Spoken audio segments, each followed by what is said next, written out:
তো হে আৰু new day and a new blog আপোনালোকৰ মনত আছে নে কিছুদিন আগত মই এটা ভিডিঅ' বনাইছিলোঁ মানে কি গণেশ চতুৰ্থীৰ বাবে 40 ফুট ওখ গণেশ বাবাৰ মূৰ্তি এটা বনাই আছে ফটাশিল আমবাৰীত তো যিহেতু আজি গণেশ চতুৰ্থী তো সেই ফটাশিল আমবাৰীৰ মানে গণেশ বাবাৰ মূৰ্তিটো আজি অপেনিং হ'ব গৈ আছে মানে উদ্বোধনী হ'ব গৈ আছে তো মামাই উদ্বোধনী কৰিব তো আমি তালৈ চাব গৈ আছোঁ মানে তো মানে এতিয়া সবেই যাম কোনোবা যাম আৰু তো ৰেডি হৈ গ'লোঁ বঢ়িয়াকৈ আৰু মানে পোনপ্ৰথমতে সকলোকে গণেশ চতুৰ্থীৰ আন্তৰিক শুভেচ্ছা জ্ঞাপন কৰিলোঁ আৰু আপোনালোকে জানে যে আমাৰ ঘৰৰ পৰাই সেই খানাপাৰাৰ 5 ষ্টাৰ হোটেল মানে এই ফুড বাংলা এটা আছিল যে সেই ফুড বাংলাটো ইয়াৰ পৰা দেখা পায় তো এতিয়া এইবিলাক বাদ দিয়ক এতিয়া যাওঁ বলক গণপতি বাপ্পা মৰিয়া যেহেতু প্ৰতিটো ভাল কামৰ আৰম্ভণি গণেশ বাবাৰ আশীৰ্বাদেৰে হয় তেনেকৈ আজি আমি গৈ আছোঁ গণেশ বাবাৰ পূজা চাবলৈ মানে পূজাৰ আৰম্ভণি হৈ গ'ল আৰু গণেশ বাবাৰ পূজা আহিব তাৰপিছত বিশ্বকৰ্মা পূজা লক্ষী পূজা দুৰ্গা পূজা এনেকৈ আহি থাকিব আৰু তো আৰম্ভণি হৈ গ'ল আজিৰ পৰা তো আজিৰ সদস্যখিনি এইকেইটা আমাৰ আহি পেলাই আমাৰ মুদা ভাই কি খবৰ ভাল ভাল যাব লাগে আৰু আৰু ইয়াকে চিনিয়ে পাই ইয়াৰ কথা নকয় বাৰু কি মানে এই আজিকালি মানে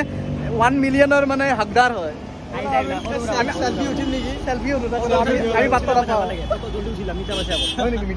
দামী মানুহ ভাই তো এতিয়া বেলেগ একো নকওঁ এতিয়া যাব লাগে খালে আৰু দুজন আছে দুজন মানে এই বকুল আৰু চিনটো মানে এই গড়চুকৰ ফালে ৰখি আছে তাহাঁতক লৈ একেলগে যাম আমি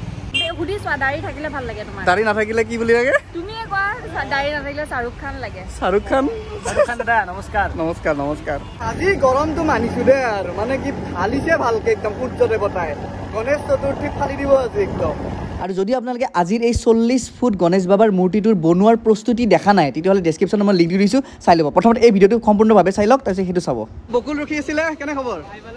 বঢ়িয়া বঢ়িয়া বঢ়িয়া একদম আছোঁ আজি পূজা বুলি অলপ ধেমালি ফূৰ্তি কৰি গৈ আছোঁ বেয়া নাপাব আৰু এই বুলি ৰাস্তা দেখি মানে ভাবিছিলোঁ কিবা কিন্তু হ'ল কিবা মানে আমি আহোঁতে ভাবিছিলোঁ যে ৰাস্তাত একদম পূৰা ভিৰ ভাৰ লাগি থাকিব একদম জামে যাম আমি ৰখি বহুত সময় লাগি যাব কিন্তু চাওক না খালী ৰাস্তা মানে মূৰ্তিটো যিহেতু ফটাশিল আমবাৰীত বনাইছে তো এইটো পথ মানে কি ডক্টৰ B.R. আম্বেদকাৰ পথত বনাইছে তো এতিয়া পালোৱে আৰু বেছি দূৰ নাই তো গৰমে আহি পালোঁ দিয়ক আৰু ইয়াতে পাৰ্কিং কৰি দিছোঁ পাৰ্কিং কৰা জেগাই নাই তথাপিতো পাৰ্কিং কৰি দিলোঁ এতিয়া বলক ভিতৰত যাওঁ অলপ চাই আহোঁ মূৰ্তিটো অলপ চাই দি আমাৰ ভাইৰেল বহি আছে চাই দে 10 লাখ ভিউজ ইনষ্টাগ্ৰামত তো গণেশ চতুৰ্থী উপলক্ষে কি ডাঙৰকৈ পেণ্ডেল বনাইছে যিহেতু মানে মূৰ্তিটো ইমান ডাঙৰ ন 35-40 ফুটৰ ভিতৰত তো চাওক কি প্ৰকাণ্ড বনাইছে 40-35 ক'ব আৰু কি প্ৰকাণ্ড আমি সেইদিনা হওঁতেতো একো গমেই পোৱা নাছিলোঁ কিন্তু আজি চাওক কি সুন্দৰ হৈ গৈছে কালাৰ চালাৰ কৰি কি ধুনীয়াকৈ সজাইছে কি ফিনিচিং ৱাও এতিয়া ওচৰত অলপ যাম অলপ দেৰিকৈ প্ৰথম ইয়াৰ পৰা চাই লওক চাওক সেইদিনা আহোঁতে মানে ইমান ডাঙৰ বুলি ফিল হোৱা নাছিল কিন্তু আজি চাওক গোটেই শেষ হৈ গৈছে ন ফিনিচিং হয় আল্টিমেট লাগিছে মানে 40 ফুট ধেমালি নহয়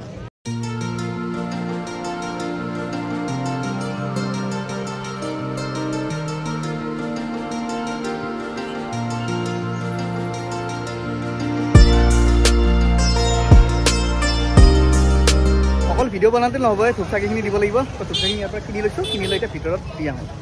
এনেকুৱা পেপা বাঢ়ি কালাৰফুল খেলনা বস্তু দেখি কিনিব মন যায় কিন্তু উপায় নাই দিয়ক এতিয়া মই সৰু হৈ থকা নাই এতিয়া মই ডাঙৰ হৈছোঁ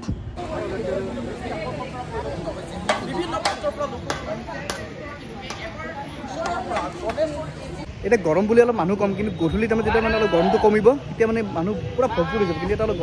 গৰমটো গম পাইছে কিমান গৰম দিছে আজি গণেশ পূজাখনৰ এইজন মুখ্য পুৰোহিতজন কিন্তু চশমা মাৰি আছে কি মানে চশমা বাৰু অলপ মানে এনেইতো মাৰা নাই কিবা ষ্টাইলতে মাৰিছে বোধহয় একো নাই বাৰু চশমা পিন্ধক ময়ো চশমা পিন্ধো না এনেকৈ সাক্ষাৎকাৰ দি আছে মানে মেডিয়া আহিছে তো সেয়াই আৰু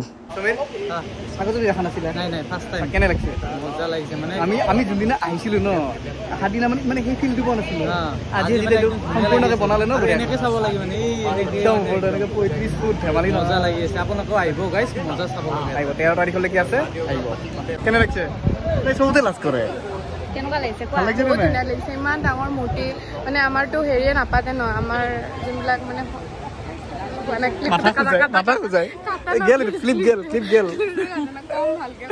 ফিনিচিং চাওক না আপোনালোকে নিগনিটো চাওকচোন কি ফিনিছ কি নিখুঁত বনাইছে আৰু যোনটো কাপোৰৰ যোনটো ভাজ দিছে মানে ক'ব আৰু হেডছ অফ টু দা মানে আৰ্টিষ্ট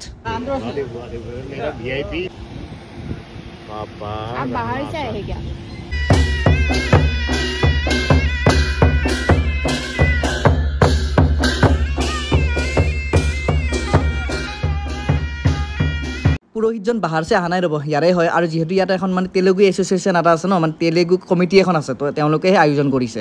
আৰু এওঁলোকৰ যোনবোৰ কমিটিৰ সদস্য একদম পেণ্ডেলৰ কালাৰৰ লগত তাহাঁতৰ ইউনিফৰ্মটো মিলাই লৈছে একদম চবেই ব্লু কুৰ্তা পিন্ধিছে বিৰাটেই ধুনীয়া লাগিছে একদম এওঁলোকক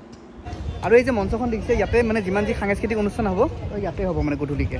আজি গণেশ চতুৰ্থী তো আজিৰ দিনাই মানে ৰাতিপুৱা 11টা বজাত উদ্বোধনী হৈ গৈছে মানে এই গণেশৰ মূৰ্তিটো তো এইফালে মানে গণেশ চতুৰ্থীৰ মানে আয়োজক কমিটি আছে তো এনকৰ লগত কথা পাতি লওঁ মানে কেনেকৈ প্ৰস্তুতি আৰম্ভ হ'ল কেনেকৈ কি হ'ল ভাই आप लोग बोल लीजिए तो मतलब कैसे ये आइडिया कैसे है पहले कैसे शुरू हुआ था ये मतलब हम लोग तो अभी तो 40 साल से कर रहे हैं 40 साल से अच्छा यहीं पे कर रहे हैं या दूसरी जगह भी कर रहे हैं यहीं पे ना अच्छा मतलब कब से शुरू हुआ था ये बनाना का स्टार्टिंग हम लोग का जुलाई 28 से जुलाई 28 फिर कंप्लीट कब हुआ कंप्लीट हम लोग का तो अभी 6 तारीख को 6 तारीख को ना मतलब आज 7 तारीख है कल तक पूरा कंप्लीट हो गया था अच्छा या अभी मतलब इसको मतलब जो मूर्ति है उसका विसर्जन किया जाएगा 13 तारीख को आएगा ना अच्छा মানে কি 13 তাৰিখে ইয়াত মানে 5 বিঘাত আহি পানীৰে মানে এনেকৈ বস্তু হেৰি কৰি দিব বিসৰ্জন কৰি দিব তো ভাল লাগিব আৰু মানে कुछ मतलब कल्चरल प्रोग्राम ही होने वाला है ना हाँ तो कल्चरल प्रोग्राम नहीं मतलब कल्चरल प्रोग्राम का कंपटीशन के हिसाब से होगा या क्या कंपटीशन मतलब कोई पार्टिसिपेट कर सकते हैं हाँ যদি আপোনালোকে বিচাৰে 13 তাৰিখলৈকে মানে প্ৰগ্ৰাম হ'ব তে মানে আহি ইয়াত পাৰ্টিচিপেট কৰিব পাৰে আপোনাক নামটো দি ইয়াত আৰু ইয়াতে যোনটো আয়োজক কমিটি আছে মানে তেলেগু এছ'চিয়েশ্যন বিৰাট মানে কোঅপাৰেটিভ হয় তো মানে ইয়াত বহি মোক খাব চাব দিলে আৰু এতিয়া বহি আছোঁ অলপ মানে গৰমটো বহুত নহয় সেইকাৰণে ইয়াতে বহি লৈছোঁ আৰু লগতে ইয়াত এখন লটাৰীও পাতিছে য'ত আপোনালোকে 20 টকা কুপন কাটি 20 কেজি লাড়ু পাব পাৰে তো ইয়াৰে কুপনটো লৈ ল'লে মানে 20 টকাৰ কুপন এটা ল'ব লাগে মানে কি ইয়াৰে শেষৰ দিনা মানে কি ইয়াত 20 কিলোৰ মানে এই লাড্ডু এটা হেৰি কৰা হ'ব বনোৱা হ'ব তো যাৰ ভাগত পৰিব যাৰ কুপনত পৰিব তেওঁই পাব আৰু তো 20 কিলো কিমান প্ৰকাণ্ড হ'ব ভাবক 20 কিলোৰ লাড্ডু আৰু ইয়াত যে সাংস্কৃতিক অনুষ্ঠানৰ কথা কৈছোঁ মই সাংস্কৃতিক অনুষ্ঠান সোমবাৰ 9 ছেপ্টেম্বৰৰ পৰাহে আৰম্ভ হ'ব তুমি যে ইয়াত কমিটিৰ ওচৰত বহি আছা এনেকৈ যে তেলেগু ভাষাত কিবা কিবি কৈ আছে যে কিবা বুজি চুজি পাইছা নাই এনে বহি আছা ফুৰিব নেকি উল্টা উল্টা নকৰিলে হ'লে আপোনাৰ ভাল নাই বুলি সুধিলে তেলেগুত কি নিউ বাগনাবা ভাগনাবা আচ্ছা তিন্নাবা মানে ভাত খালে আচ্ছা আচ্ছা অলপ মানে লিখি ল'ব লিখি মুখস্থ কৰিব লাগিব এই পূজাখন যোনটো এছ'চিয়েশ্যনে আয়োজন কৰিছে এইখিনি এলেকাত মানে 3000তকৈ ওপৰত তেলেগু এছ'চিয়েশ্যনৰ মানুহ আছে তো তেওঁলোকে মিলা প্ৰীতিকৈ ইয়াত মানে পূজাখন ধুনীয়াকৈ পাতিছে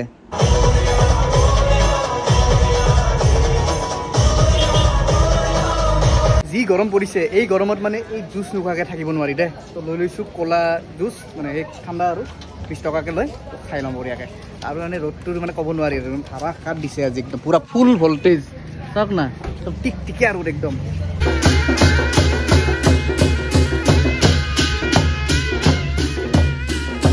সম্পূৰ্ণ পূজাখন দেখুৱাৰ পিছত এক যদি নেদেখাওঁ কেনেকুৱা হ'ব এ হ'ল সঞ্জীৱ পাল যোনে এই সম্পূৰ্ণ গণেশ বাবাৰ মূৰ্তিটো বনাইছে হেডছ অফ টু হিম এইফালে যোনটো সৰু মূৰ্তিটো দেখিছে এই সৰু মূৰ্তিটো মানে নদীত বিসৰ্জন কৰা হ'ব আৰু ডাঙৰ মূৰ্তিটো জাষ্ট মানে ইয়াতে পানী মাৰি বিসৰ্জন কৰা হ'ব সেইটোৱে